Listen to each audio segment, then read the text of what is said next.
حیدرآباد ہی کا ایک واقعہ ہوا، دارالفتاح میں واقعہ آیا تھا عزیزان گرامی۔ وہاں پر ایک لڑکی مسلم گھرانے کی لڑکی اسی طریقے سے محبت کا شکار ہو کر کے غیر مسلم لڑکے سے نکاح کی۔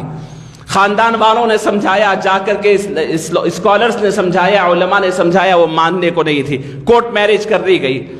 چند دن کے بعد اس کے سسرال میں اسے ستایا گیا، اتنا ستایا گیا، اتنا ہراس کیا گیا، آخرکار وہ بچی کے لیے دونوں راستے بند ہو گئے کہ وہ غیر مسلم گھرانہ ہے، وہاں پر بھی راستہ بند ہے، پلٹ کر آنا چاہتی ہے تو اپنے گھر اپنے ماں باپ سب سے لڑائی کر لی، وہاں پر بھی نہیں آ سکتی۔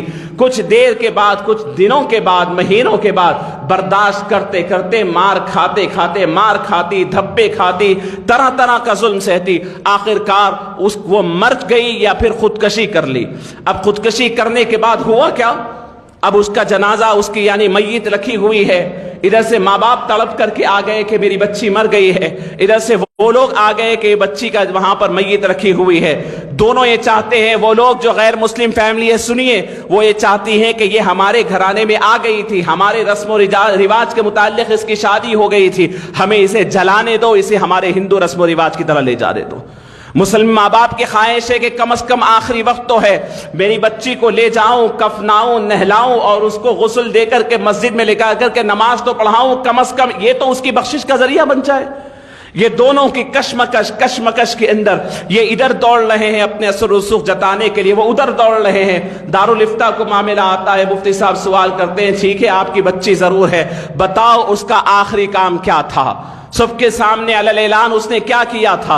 انہوں نے کہا کہ علی الاعلان سب کے سامنے وہ پھیرے لے کر کے اس کے ساتھ نکاح کر لی تھی۔ انہوں نے کہا کہ اس کے بعد مسلمان ہونے کی کوئی دلیل علی الاعلان ہے؟ کہا کہ نہیں ہے۔ فرمایا تمہیں کوئی اجازت نہیں کہ اسے مسجد میں لائے، اسے کفنائے اور دفنائے، چھوڑ دو، وہ غیر مسلم ہو گئی تھی، اسے جلانے دو، انہی کے قبرستان میں دفن کر لینے دو۔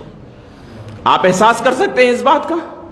جس لڑکی کے کان میں آپ نے حی علی الصلاح، حی علی الفلاح، آپ نے اپنے مسجد کے امام صاحب، مؤذن صاحب یا خاندان کے متقی پرہیزگار سے آپ نے کہلوایا تھا، آپ نے اشہد ان محمد الرسول اللہ کے اذان کے سریلی آواز ان کے کان میں پہنچائی تھی، آپ اپنے گھر کے اندر اپنی بچی کو مسلمان رہنے کے اوپر راغب نہیں کیے، اسلام کی محبت آپ نے نہیں ڈالی، اس کا کیا انجام ہو رہا ہے؟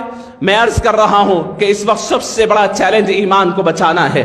محبتوں کا جھانسا دے کر کے مسلم لو جہاد کا الٹا مطلب ہے، مسلمان نہیں کر رہے ہیں، یہ غیر مسلم کر رہے ہیں۔ پوری وثوق کے ساتھ آپ کو کہتا ہوں، ان کے پاس، کیونکہ ان کے پاس منصوبہ ہے، ان کے پاس پلاننگ ہے، پیسہ خرچ کیا جاتا ہے، سب کچھ کیا جاتا ہے، نوجوانوں کی ٹیم اس پہ کام کرتی ہے۔ اب تو علی الاعلان کر رہے ہیں کہ جو غیر مسلم لڑکا مسلم بچی سے نکاح کرے اسے 2 لاکھ روپے کا انعام ہوگا، عدالتی کارروائی میں اس کی مدد کی جائے گی، اپنی لڑکیوں کی حفاظت کی